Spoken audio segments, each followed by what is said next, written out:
Introducing NASM One, NASM's ultimate membership program. Unlock access to everything your fitness career needs to succeed. Unlimited CEUs, free courses, access to our premium app, and exclusive discounts, all for $35 a month. NASM One is best-in-class tools, cutting-edge certifications, confidence in your craft, and everything you do as a personal trainer made easy, so we can achieve our greatest goals together as one. You're listening to Random Fit with hosts Wendy Batts and Ken Miller, winner of a Gold Markham Award for Digital Media.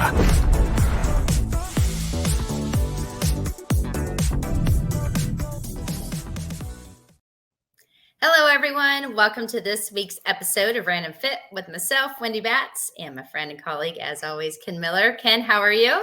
I'm doing great, Wendy. How you doing? I am doing very well, thank you. All right, you're looking good. So today's topic is kind of a piggyback off of something that we did at the beginning of the year last year. And this is the ACSM's fitness trends of 2024. And I think this is going to be an episode that, especially if you are a fitness enthusiast, you want to know kind of what's out there and what is trending. And then we're obviously going to talk a little bit about trends and fads and what's here to stay, and then give you a little nugget of each one of why it probably made the top 20. So I am looking forward to diving in, Ken. Yeah, and the cool thing about last year, and we don't expect you to go back to what we did last year. However, in talking to trainers, talking to my clients, talking to my family and friends, those that listened to that last episode, some of them just had no idea that some of the things that we brought up, Wendy, were actual things, right? Like, we'll talk about online training. Some of them knew about it, and some of them use it, and then others are like, oh, you could do that, right? Outside of using apps and things like that. So, we'll talk about that as we go further. But overall, hopefully we'll enlighten you on some of these things, and we'll just, as we did last time, just give you some perspective as far as what we see ourselves on some of these things. But some of these things were a little surprising to me, but some of them not were very surprising to me. And I think this year we're going to go backwards. We're going to start with number 20 and work our way up to number 1. So if you're driving in your car or you're working out listening to us, first of all, thank you for joining us. But I want you to start thinking, what do you think is number 1 this year? And, let's start with number 20. I was actually shocked because in 2023, this was number 7. It has dropped down this year to number 20, and it's hit the high intensity interval training. Of course, that is a topic that we hear about all the time. You're doing short bouts of, these little exercises as hard and as fast as you can. Mm-hmm. Again, because of the different type of aerobic or anaerobic capacity that it uses, you can't do it for very long. And so these really are short bouts if done correctly. But HIIT training, you hear about it all the time. Like, I'm going to go do a HIIT workout. And, it may not be a true HIIT, but it is something that we hear about all the time. And when kind of forecasting, just to give you something to look forward to, when you look at the other formats of exercise and training, you'll see, it kind of makes sense. There's only so much space as far as the top 20 goes. So other things come into the fray, and unfortunately for high intensity interval training, that's the one that drops. So, it's out there. It's going to be there to stay. It's just not a priority when it comes to those that filled out the survey. So we're talking about trainers, fitness managers, management educators, different aspects of the fitness and performance field that filled out the survey, and that's where we got the top 20. So, yep, hits there, but it's just not a priority. 7 to number 20. Yeah, yeah. Well, and this is something that you mentioned in the very beginning, Ken, talking about online training. This fell out of the 2023 trends. It did not make the top 20, but it is back again this year. And it is the online personal training. It comes in at number 19. So it didn't even come in at 20. It went up to number 19 from missing the list.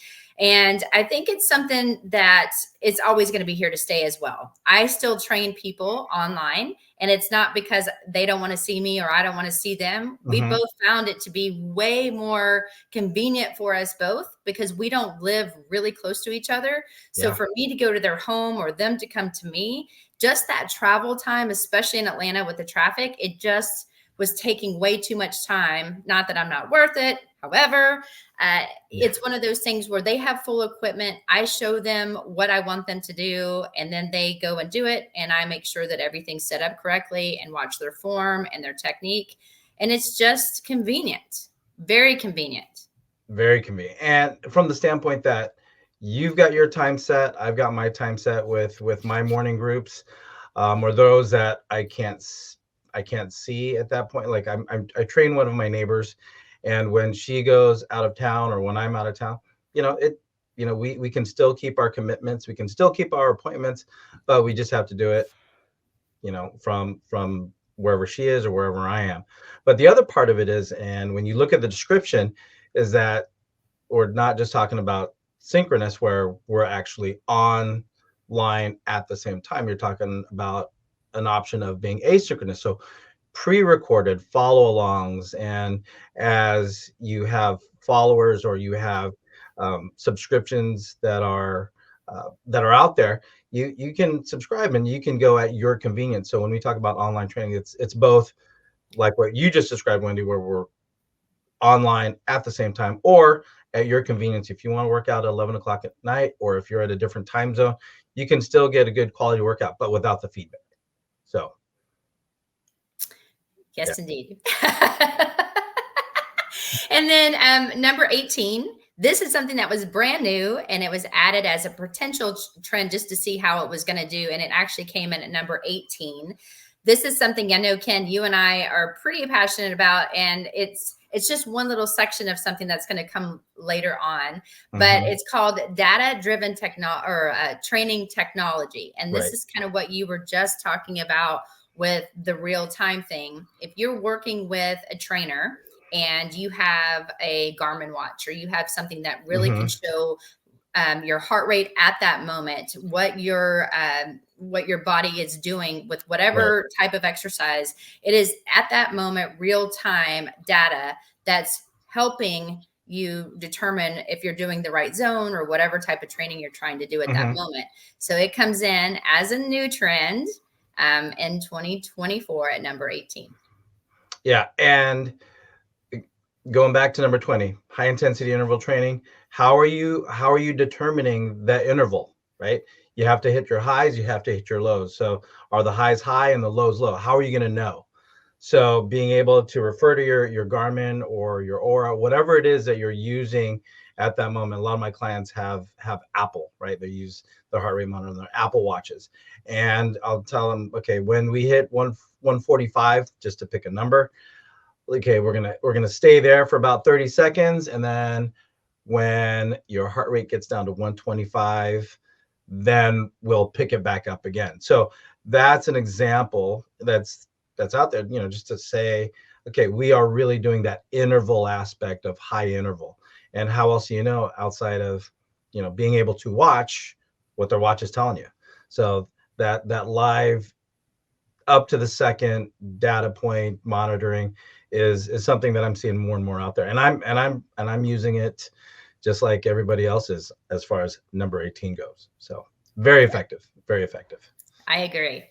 Well, number 17 comes to no surprise, except for the number that it is. This was ranked number 2 last year, again, number 2, and it has dropped to number 17. And I think it's just because there are so many other options and choices on this survey, but it's just the traditional strength training. And when you think about strength training, we know the benefits and we know the importance of it, not only just physically, but even mentally, and what it does for our mind, our body, our bones, our muscles, of course. And so I was really shocked with it being number 17, but I'm not shocked that it's still in the top 20.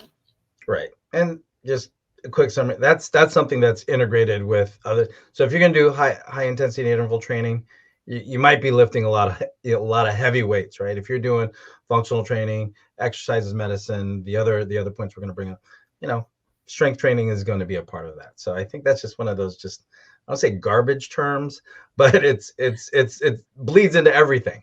Yeah. And when they define strength training, they're talking everything from barbells, dumbbells, kettlebells, anything that's using a piece of equipment to work particular prime movers and muscles. And so just for clarification, when they say strength training, because there's a lot of different ways that you can look at strength training. Number 16, Ken. 16 comes in, and we did a podcast about this last year, because when we saw it on the trends, you and I both are like, what is this? But number 16 comes in as exercise is medicine. This was a trend that when we started to really dive deeper, we see the importance of it, but just exercise as medicine is a term that you're hearing more and more, especially when you're working or around doctors that are trying to help clients and patients become stronger and doing things outside of obviously something that like a particular program that they have written out. So working with personal trainers, working with wellness coaches. So they're trying to help administer plans for their patients to help whatever it is that they're in for. Yeah. And as you're saying, it's a really bad recap of that, but no, I thought it was perfect, Wendy. And this, like you're mentioning, this with, again, to stay within the scope of practice for personal trainers, we're talking about movement enhancement, but with the consideration, the fact that there are other aspects of health and wellness that you're trying to address outside of, being stronger, being more capable, being more functional in daily life. So there's a lot of cooperation with other fitness professionals or other professionals in the allied medical field when it comes to this one. So appropriate. Number 15, this comes to no shock, other than it's number 15. I thought it actually would have been closer to the top 10. Yeah, me too. But yoga. We all know the importance of stretching. We know the difference, the importance of stretching. There are multiple types of yoga. So the people that are like me that just can't become one with yourself very easily, there's more challenging types of yoga. However, mind-body connection, really trying to become one with yourself.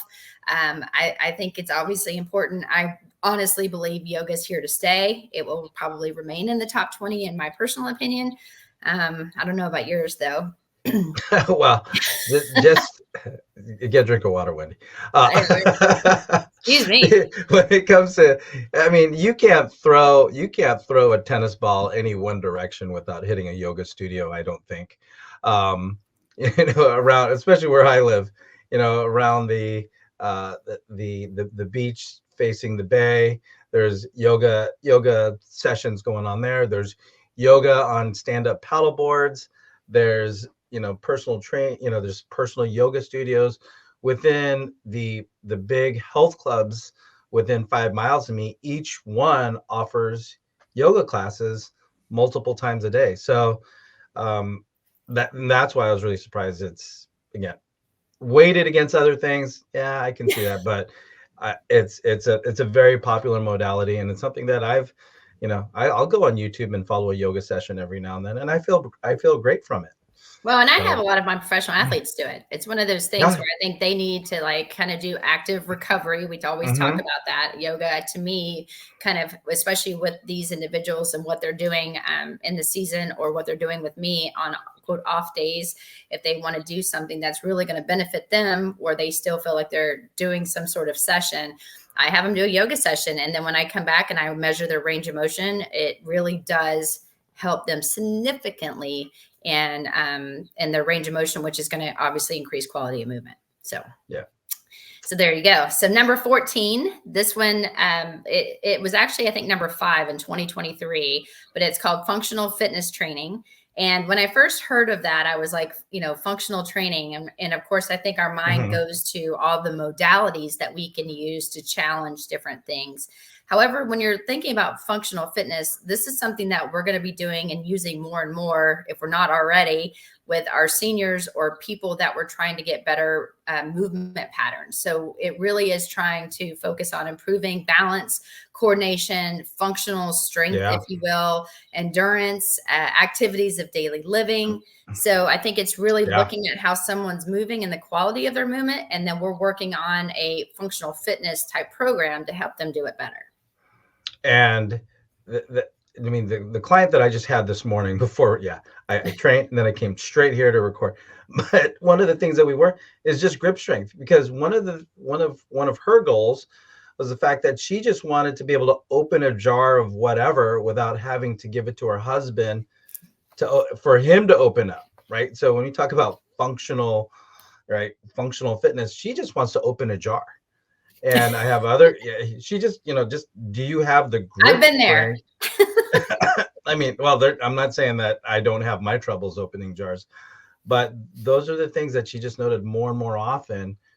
Her grip was such that she just couldn't open jars anymore without having, to run it under warm water, get her husband to open it, or use one of those tools that helps you open jars.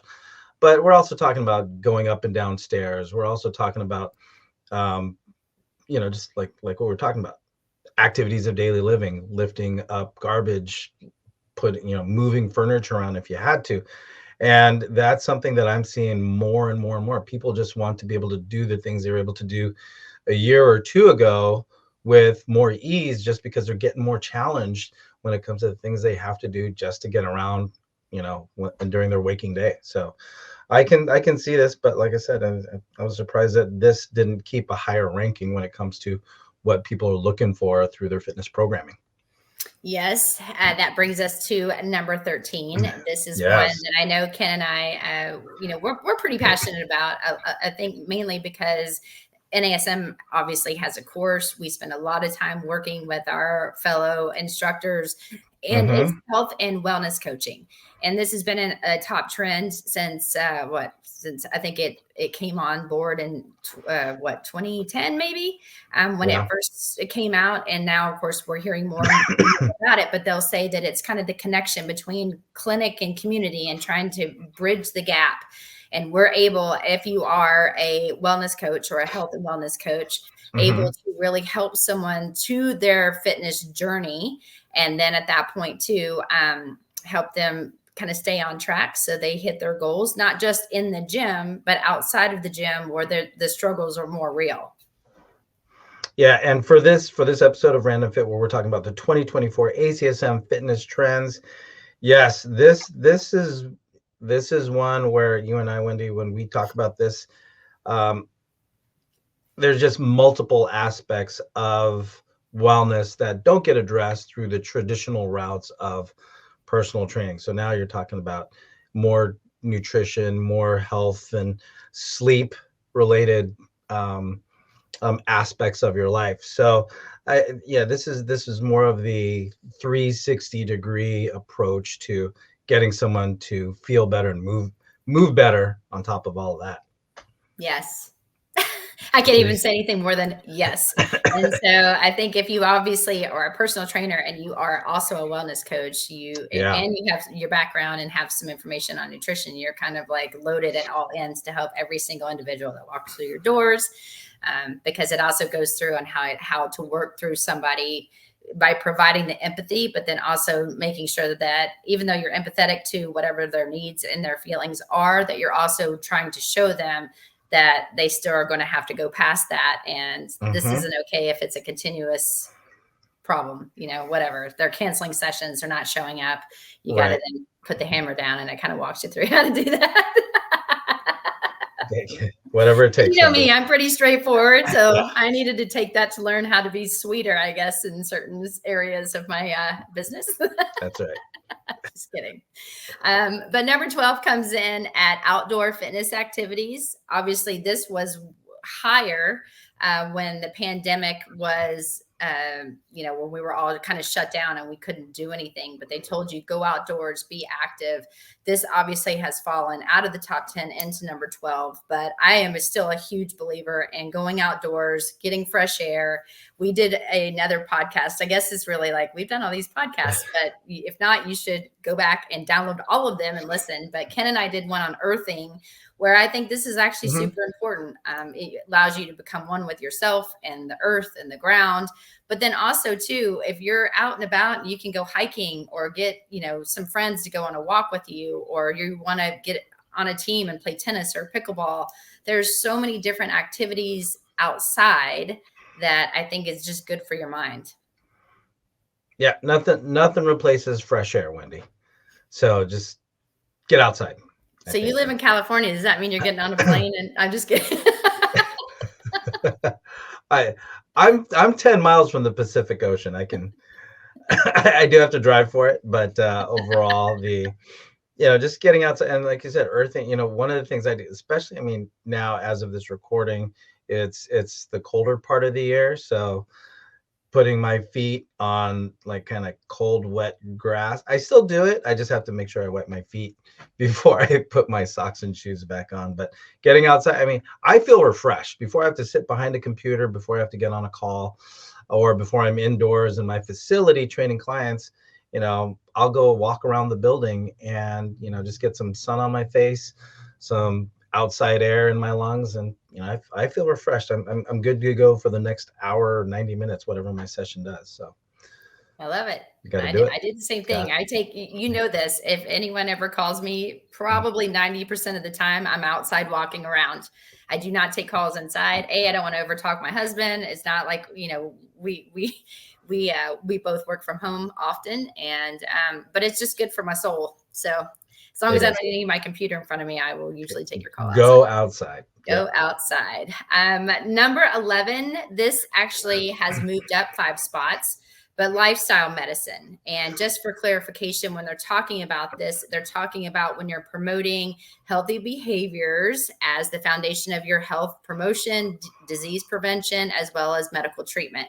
So all in all, lifestyle medicine, it has moved up. I think it will move up again, possibly in the next couple years. But that didn't come to any surprise to me at all. Yeah. And the one word that popped up is just stress reduction, stress management. So what we just talked about 30 seconds ago, go outside, get some sunlight on your face, get some fresh air, take a few deep breaths before you go into the next thing. So, getting outdoors, breathing, box breathing, just manage that stress. Meditation is one of those topics that's been coming up more and more and more with me and my clients. So this lifestyle medicine is, it's just a different aspect or a different emphasis when it comes to, getting somebody to be their best. So, and I think it's important when we're talking about this too, and another plug, but Marty Miller and I talk about this often, the differences between like your biological age, like when you were born, how old are you versus like how old is your body. And so it's really about trying to increase your longevity, having a healthier life versus just, I want to reach 90, and there's a difference between being 90 and active or being 90 and bedridden. So I think that's kind of where this one would fall into place. And so just as a quick recap, I'm going to go from 20 before we hit number 10. So we had coming in at 20, we had the HIT, so high intensity training. Yep.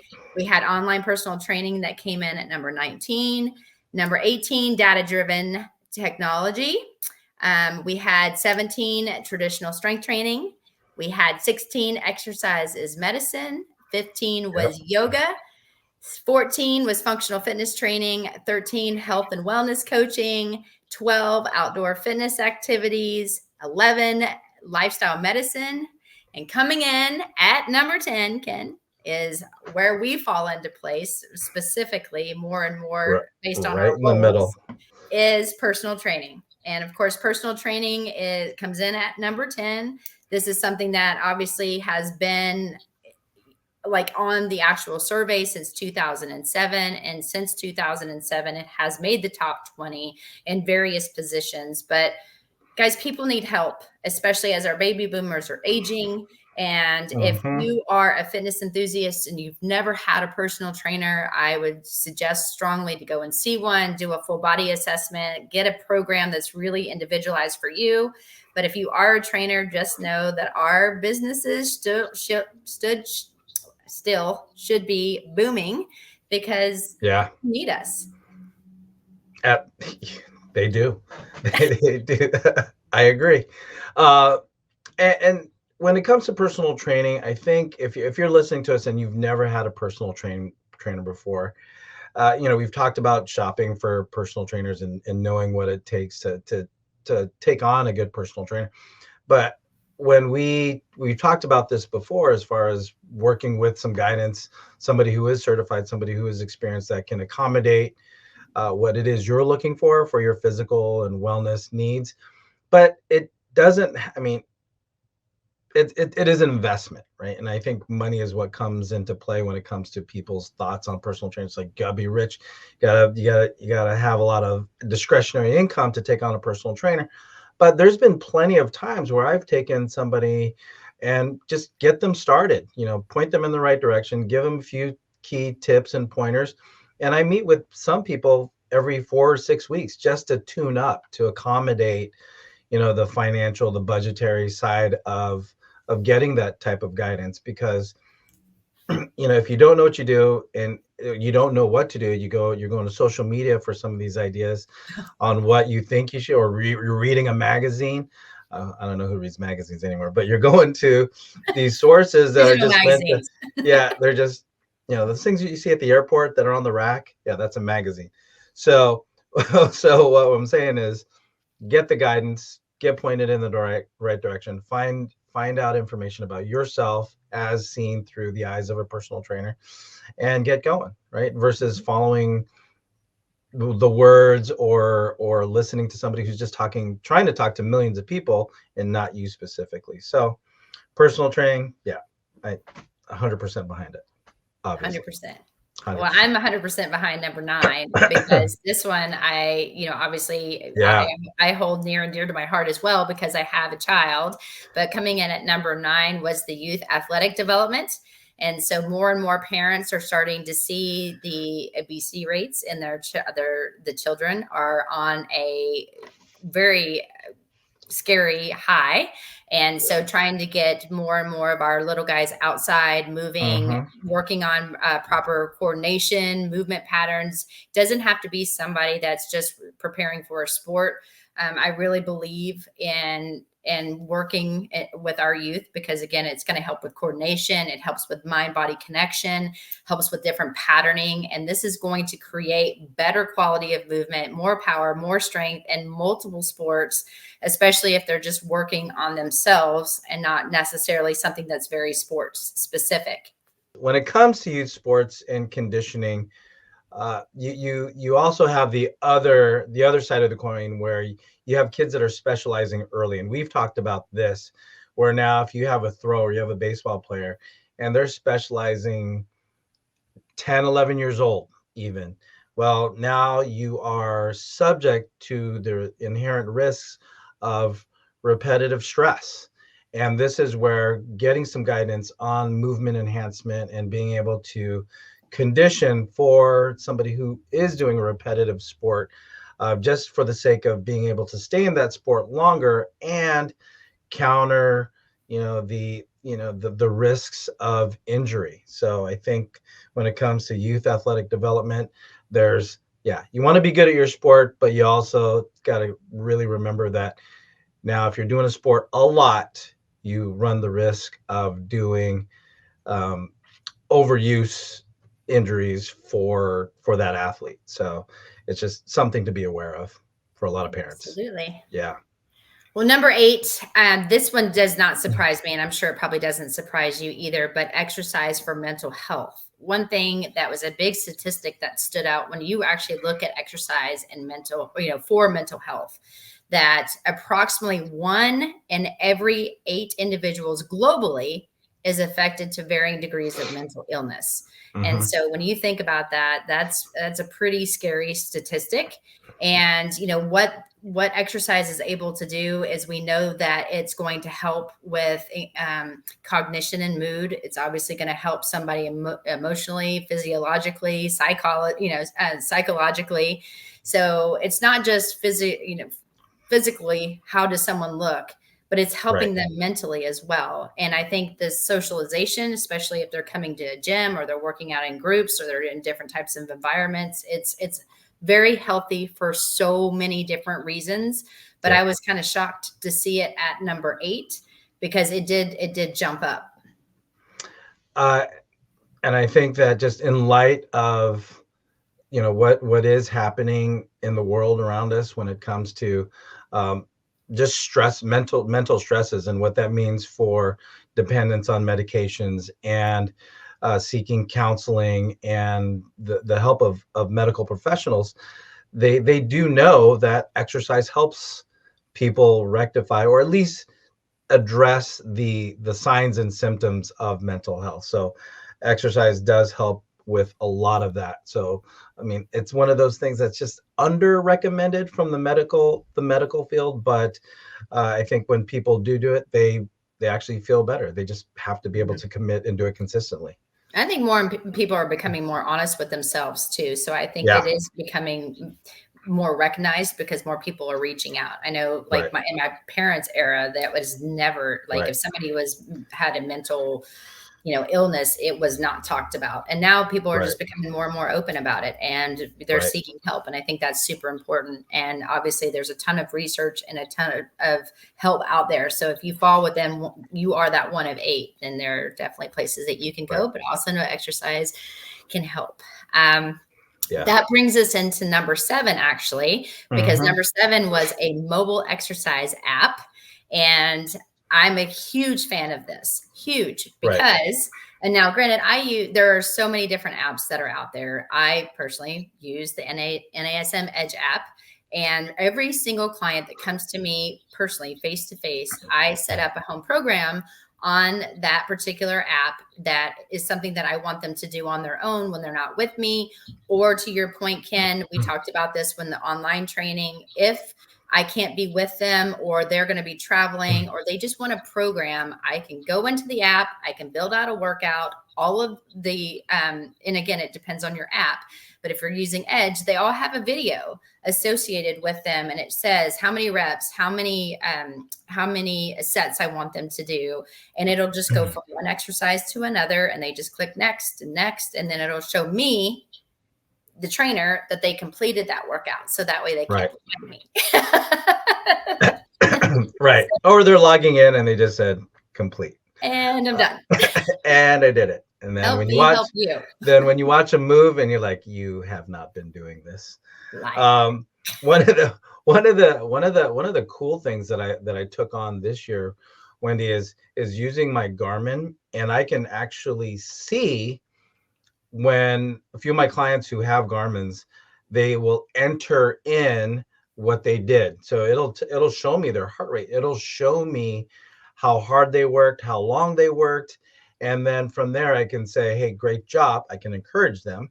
And I can also say, okay, now is the time to get into your Normatec boots, or now is the time to do that corrective exercise sequence that I've assigned to you on your Edge app. So if I have a preset sequence to complement the workout that they did, I can not just give them or acknowledge that they worked out hard, but you can also address any kind of correctives or deloading, if you will, when it comes to an off day workout or something that just kind of balances the stress that they put into the body. Now they can manage that and take it out. So when it comes to mobile exercise apps, just a lot of options when it comes to, okay, what can you do and who can hold you accountable to it? So yes. Yeah. And just make sure too, that if you don't have a connection with the trainer and you are going to use an app, just make sure that it's a highly recognized app, and that, the people that are behind the scenes are someone that 100% knows what they're talking about. Right. Exactly. Which rolls into number 6, employing certified exercise professionals. this has been in the top 10 for as long as I can remember. And again, I look at this every year because I want to see what's out there. I want to see where our industry is going and what people are using or what they find to be more important. And that's one of the reasons we bring these podcasts to you, so you're also aware. To me, as a business owner, you have to fulfill certain boxes. You have to check certain boxes in order for me to feel comfortable working in my facility with my people should I be going out of town. And having an accredited certification is important to me. Now, again, not everyone, I know that there are different certifications out there. Even NASM has one that's not accredited.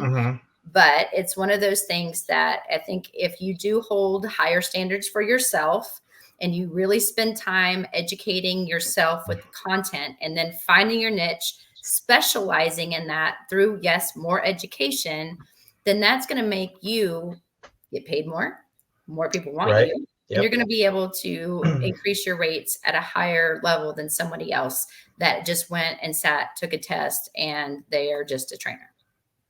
Right. It's just something, to look out for as a consumer. But as you're talking about, Wendy, as a fitness professional, you just want to make sure that you meet the minimum requirements for what it is you're trying to do mostly through your job. So just, I'll say buyer beware, but something to look for. Yes. Number 5, I love this one. I love this one because I am an exercise fitness professional, but reimbursement for qualified exercise professionals. So what they have termed QEP. So if you ever see QEP, that's what it stands for. But this is a reimbursement for services that you're able to provide that supports recognition of yourself as an exercise professional helping a particular individual. So you'll have to kind of look into it because they do have its difference than being a licensed professional. You can still be a personal trainer. And then there are different types of reimbursements you could get depending on that person's insurance and, what is it? FSA cards. Yeah, totally. And I have clients that say, okay, just invoice me for what we do. And so I just say, okay, we trained for, once a week for this month. So I give them an invoice, and they submit it to their, I think usually it's an HR department, and then the client gets, they get compensated back for what they just invested in our training sessions. So to address that money thing that we brought up earlier, it's just one way that companies are supporting the health and well-being of their employees, and it's just a really easy thing to do if you as a personal trainer, if you just document, if you maybe have like a one-page description of what you do and who you've helped, testimonials help, website link to your services also help. That way, if you have a client that does have a flexible or health savings account, they can just send that to their HR department, and then they review it, and then they approve it. I mean, it's not automatic, but it does have to go under some auditing and review, because there are some people that do abuse that, unfortunately, but the steps are there. The steps are there. And if you didn't know that was a thing, guys, it's a thing. And so check it out, because you could really help somebody financially that may be struggling to come and see you, and you may be only having them once or twice a month because of financial reasons. However, if they do have different plans, you can have them look into that, because you could help them and yourself while financially for them, but building your business by getting more sessions in. So I think that one's really important. Number 4, exercise for weight loss. Again, not surprising. It was number 8 in 2023. So it has been in the top 10 for multiple years. And I know that especially because obesity is on the rise. We know this: overweight, obesity, people that are very sedentary with sitting in front of technology. We know that people aren't moving as much as they should. So there are more and more people that are still coming in with the goal of weight loss. And it did make the trends at number 4. Yep. And I think that will be in the top 5 forever, I think. Well, yeah. And number 3, to me, like 3 and 4. So we've got, now it's kind of like, what are the goals? So to me, it's not really a trend. It seems like these are more goal related. So we've got weight loss that came in at 4. And then at number 3, it's fitness programs for older adults. Yeah. So as we just talked about, we know that we're seeing more and more seniors. We're living longer, but we're not also, again, think about lifespan versus health span, and how healthy are you as you're aging? And so I think it's important. This has been obviously, this moved up to number 3. So as we know, this is here to stay. And I think if you're not working with seniors, but you want to, it is a really good niche to get into. If you are a senior and you're listening to us, again, thank you for that.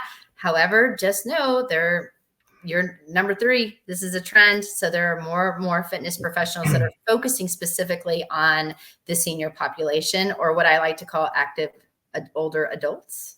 So yeah, and and what we've talked about before, I mean, just when you talk about activities like pickleball, where they have an ability to take part in other physical activity, recreational sports, they want to be more active. So they're realizing that they have to condition for these things that they want to do. So if you want to go for a hike on an uneven trail somewhere, yeah, that takes a certain level of conditioning, especially if you haven't been doing that. And as you're actively aging, there are more things that have to be done, that have to be addressed, or need special emphasis when it comes to the workout plan. So yes, definitely something that's out there and in our face, more so as you and I, as fitness professionals, take on clients. They are getting older in demographics. Agreed. Number 2, Ken, I was super shocked to find out that this was a new trend that just made the list. I know, right? And it came in at number 2. So this, in my personal opinion, should have been on this a lot sooner. But it is number 2 is the WorkSide health promotion. And guys, I'm telling you, there are so many corporations out there that are really trying to get their employees to move. They want them to be able to feel better and look better and perform better, because not just what they're doing physically, it's really good cognitively for them. Plus, if someone is sitting at a desk, they're not taking breaks, they end up having low back pain or neck pain or rounded shoulders and all the things that we hear about very commonly with our clients. If there isn't some kind of company-wide initiative to get people moving, then they're seeing their numbers of people that are, they are not coming in for work. So there's missed work days. They're obviously going into different doctor's appointments. It's costing more and more money for the company. Yeah. And so this, I think, too, goes along with what we just talked about with number 5, working with companies, finding out what is their health plan, what are you able to do, but then also maybe inserting yourself into some of these bigger corporations that you're by to see if you can actually go in and provide training or education. I think this is a huge opportunity for people if you're not doing so already. And I thought I was misreading this, Wendy, because when I first graduated college 30 years ago, this is what I did. Me too. I was on site working with this defense contracted company, but they had a full gym. They had racquetball courts. They had an open field. They had a track, and I would manage the assessments and the evaluations and exercise and program design. And this is what I mean, every day I went to this on-site facility and trained. They had, I think 4,000 to 5,000 employees through the 24-hour cycle. And this is what I did out of college. And so to see this, I'm like, let me read that over again, because now to see it back on the list and something that companies are doing. I mean, it's just one of those things that, from a budgetary standpoint, if budgets need to be cut, it's usually fitness that gets cut first, unfortunately, or they've learned to outsource it, like what we're reading or what we've just talked about. So WorkSide health promotion, it's good that companies are, man, you gotta invest in equipment, time, personnel to run these things. And I can see why it's now coming back, because now they're just realizing, okay, our employees are out of shape, they're stressed, they're spending a ton of hours here. Let's see what we can do to support them while they're working for us here on site, which we're starting to see more and more now. Yes, people are going back to work. So. Going back to work. That's right. All right. Well, coming in at number one, I know you guys have been chomping at the bit to find out what number one is. I know if you're impatient like me, I probably already have Googled it when I got onto number 18 because I wanted to know who won the game or who won the top 20.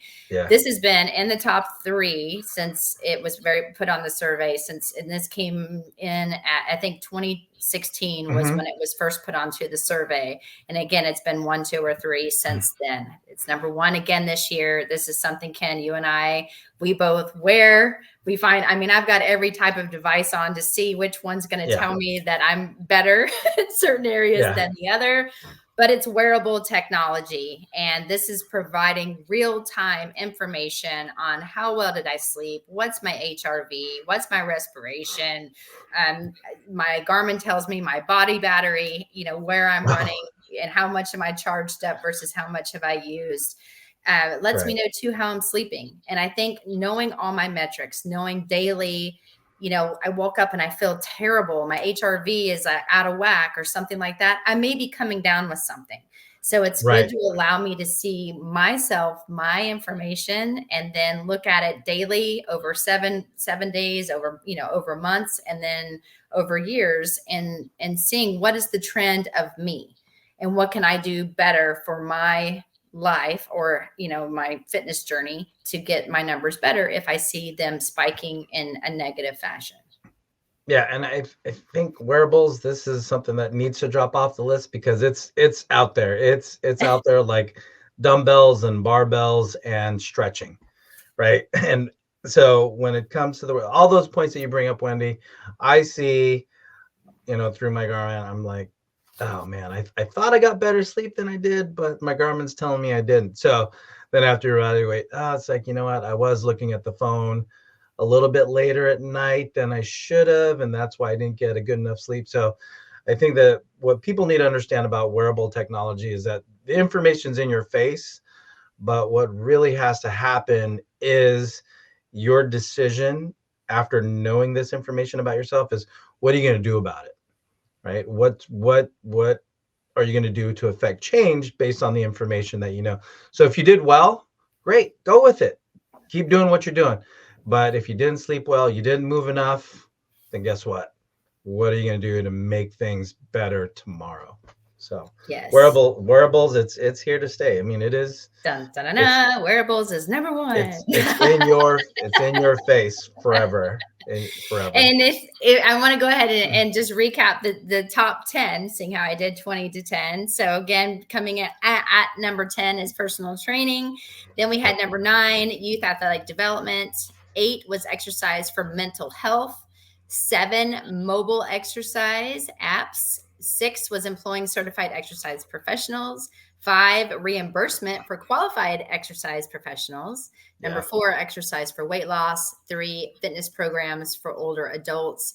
2, WorkSide health promotion. And coming in at number 1, wearable technology. Yep. So I will say this, Ken, when we talk about trends versus fads and different things, when we talk about their fitness trends, I just want to make sure we're defining it. And it's really just a general development or change in a situation or in the way that people are behaving. So when we're talking about these fitness trends, that's kind of how these trends are defined.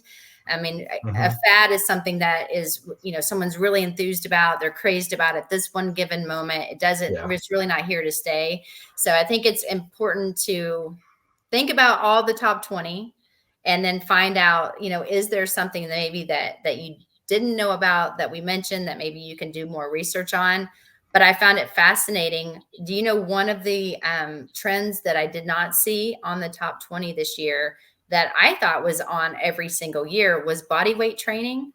And then I know what fell off was live online classes. So those, neither one of them made the list.